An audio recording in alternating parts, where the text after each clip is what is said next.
We're gonna have to talk about this, aren't we? Sorry, too soon? I guess so. But right everyone, it is Finn here. And of course, welcome back to my channel and welcome back to some more Afcon 2020 content. Where today, of course, I've got some big news for you guys. I'm sure you've already heard about it. But it is official. Ghana, the Black Stars, one of the favorites to win Afcon 2021 overall, have been grouped. That's right. Ghana not even making it out of the group stage of the competition, ending dead last without a single win in a group with Morocco, Gabon and Comoros Islands. Ghana, what has happened to you? You were one of the favorites to win the group overall. No, stuff that. You guys were told that you could win the competition overall, and now you don't even make it out of the group stage. Something has gone seriously wrong, and you have to ask yourself, are you able to fix yourselves? Oh my No! Sorry, that's my second Ghana pun of this video. I mean, I'm having a party about it. Okay, maybe that's getting a bit too much. But why? But yes, ladies and gentlemen, today we're going to be looking at this Ghana national team and we're going to be talking about what went wrong for them at Afcon 2021, because it is very obvious that there is a serious problem. Is it the coach's fault? Were they unlucky? Is it the team's fault?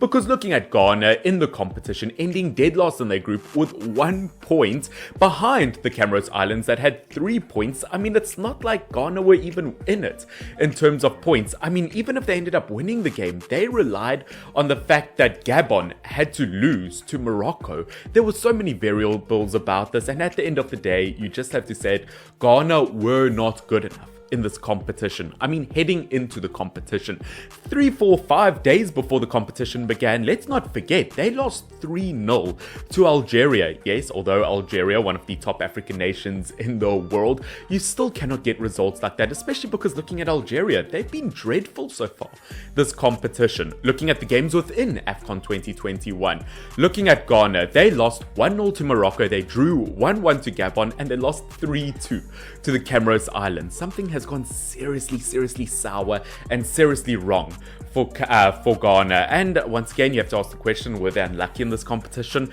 I don't think that's an excuse that Ghana can use in this competition. Yes, maybe to an extent, the fact that they didn't get Salisu, the Southampton centre-back, who obviously denied the chance to play for Ghana and chose to stay at club level. But other than that, Ghana still have a brilliant squad. Yes, I wouldn't say the best squad in the competition, but surely it's better than a very weak Gabon team that doesn't even have Pierre-Emerick Aubameyang, and surely it's better than the Comoros Islands. I mean, genuinely, Ghana, you should be ashamed of yourselves. The likes of Partey in the back, obviously you've got the Ayew brothers, you've got some brilliant players throughout your squad. I mean, I could name a bunch of players. Obviously Thomas Partey, the midfield maestro for Arsenal. Once again, Ghana, you've got a brilliant squad. You cannot say that you got unlucky in this competition. Yes, maybe 1 or 2 referee decisions didn't quite go your way, but as I said, at the end of the day, you just didn't play up to the level where you were expected to play. I think looking at your first game versus Morocco, your statistics were shocking. Let's not forget also, Morocco are missing some huge names in this competition. They're missing their main striker, the Sevilla striker. They're missing the likes of Ziyech from Chelsea, who just scored for them, so he's obviously showing that he's still in form. But looking at Ghana, regardless of that, 38% possession versus Algeria, only 5 shots the entire game, and 63 passing accuracy. I mean, that is insane. Are you telling me a professional international football team, for every 10 passes they made, only 6 were successful and 4 missed? That is an absolutely disgusting stat that Ghana need to improve on. I don't know whether that's a managerial thing, whether that's a club thing, but I think we can all agree that that's not good enough. But maybe your only excuse can be the fact that Morocco still have a really brilliant team and maybe they were just outplayed on the day. No, looking at their second game, of course it was a 1-1 draw versus Gabon, and looking at them in terms of their shots, yes, of course they scored relatively early on with Ayew, but that was the only shot on target the entire game. Only 1 shot on target out of 6, and of course they got a red card, an unnecessary red card at the end of the game as a fight broke out. Obviously it ended 1-1 overall. As I said, looking at Ghana, yes, not the best team in African football, but surely it's better than a Gabon team that is missing 2 of its star players, including its main strikers. I just think that Ghana have to seriously sit sit back and look at themselves at the end of the competition. How can they improve? What can they do moving forward? And I have to assume that it has to be a managerial thing. I'm not going to pretend that I've watched every single game that Ghana have ever played, but looking at their current manager, he only has a 42 win success rate with Ghana, which, playing against all those teams in Africa, you would expect a lot better from Ghana. They've got some of the best players in the entire world playing throughout Europe, so the fact that they can't even get wins versus teams like Gabon, it is absolutely disgraceful. Now, one or two things that I have picked up from Ghana in terms of their playing style, I think when it comes to attack, unfortunately, everyone wants to be the hero. Everyone seems to want to showboat. They get into the penalty area. They seem to love to dribble. They like to play around with the ball instead of just taking on the shot first time. That is why Ayew ended up scoring that goal. He caught the opposition off guard by taking the shot. But nope, they didn't end up doing that. And one problem I realized also in terms of attack throughout this competition is the fact that when it comes to Ghana taking shots, once again, they take long range shots. They really struggle to get into the box.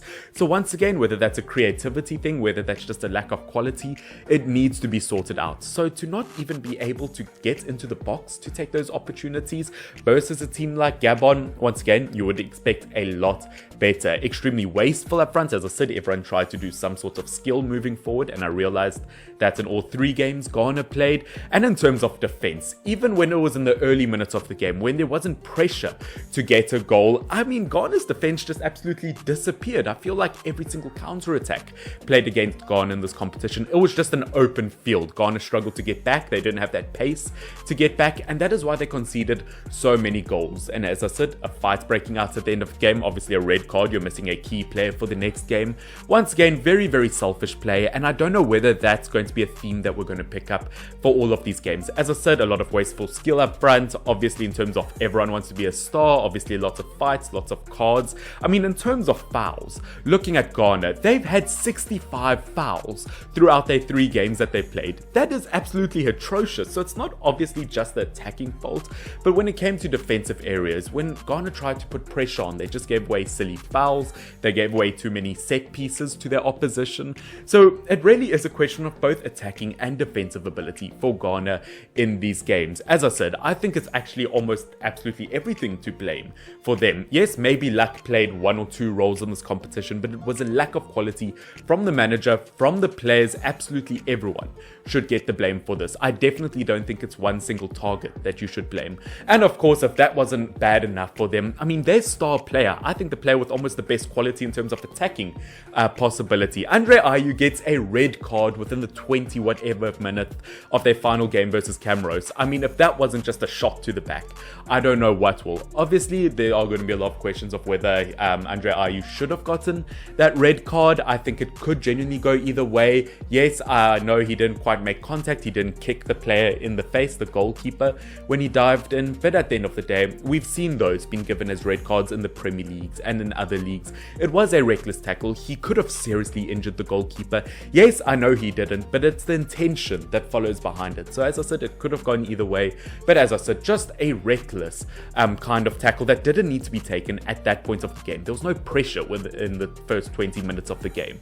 Although I know, yes, Ghana were down at that stage, you didn't need to take that risk. And of course, losing your star player up front, Ghana absolutely struggled and fell apart versus Comoros. They ended up going 2-0 down. The opportunities just seemed to have left. But of course, they came back. They came back to a 2-2 draw. Obviously, that opportunity was still there. Obviously, the result between Morocco and Gabon, that also had a factor on it, and that swayed up and down throughout this match. But as I said, just looking at Ghana versus Comoros, they came back. There were two set-piece goals. Obviously, they took those opportunities quite well. They did struggle when it came to open play goals. I realized that throughout the competition. But other than that, even when it seemed like the impossible was going to be possible, when Ghana came back 2-2, all of a sudden, once again, when it came to defensive abilities, there just seemed to be no structure. One problem I realized Ghana had is they all seem to just clump together. They just seem to be best of buddies and hug onto each other when it comes to the opposition taking a shot. They don't spread themselves out well. They don't mark their man. They don't man mark their plays. They don't sit in zonal areas. They all just say, okay, well, let's get 5 or 6 of us to stand between the ball and the goal. And that doesn't seem to work because feet go everywhere, hands go everywhere. The goalkeeper can't see quality, and that's why they ended up conceding another goal. I genuinely do think that Ghana were just outplayed in this competition. I wouldn't say that I looked at them in any of the games and said, yes, they were definitely the better team. And as I said, that is something they're going to have to move and improve on for the next competition. I mean, it's kind of sad they didn't even make the round of 16. I mean, they weren't even eligible to be one of the top scoring third place teams in the competition. They didn't even come third, which is shocking to think from Ghana. Look, heading into the competition, when I made my prediction video, I did state that I think Morocco would have ended up winning the group because I do think they've got more quality than Ghana all over the pitch. But at the end of the day, I didn't think things would be this bad. The manager has announced that he won't be resigning, that he will be staying with Ghana, which once again, as long as he improves things, maybe that's a good idea. But as I said, there were just no positives I could have taken from Ghana in this competition. Obviously, players will be going back to their clubs. That's going to be a huge boost for their clubs. But as I said, as a national team, I think fans of this national team will be heavily disappointed. Once again, guys, that is some more Afcon content on my channel. What went wrong for Ghana this competition? I hope you guys more or less followed along. Tell me if you agree or disagree with anything I said down below, and let me know in the comment section down below, what do you think went wrong for Ghana in this competition? As I said, absolutely dreadful, but you know what, they've still got lots of promising young stars in their team. I think that they can do really, really well in future competitions. This just wasn't the one. Obviously, the Ayew brothers didn't perform to the levels they should have. I thought Thomas Partey played relatively well. Obviously, I think a lot of pressure and stress was put onto him to perform really well in terms of both attacking and defensive abilities, because everyone else seemed to just crumble around him. But other than that, poor performance. Guys, thank you so much for watching. If you are new to my channel, subscribe down below to not miss my stuff in the future. Once again, I'm looking to bring back more and more Premier League content. I should have a Premier League prediction video coming out within the next day or two. Guys, I hope you have enjoyed this video. Finn, F-Y-N-N. Oh, and I also downloaded TikTok, and I uploaded my first one the other day. Make sure to check that one out. I'll put it in the link in the description down below. Yeah, let's see where we can grow that too. But guys, this has been Finn, F-Y-N-N. Until next time, cheers.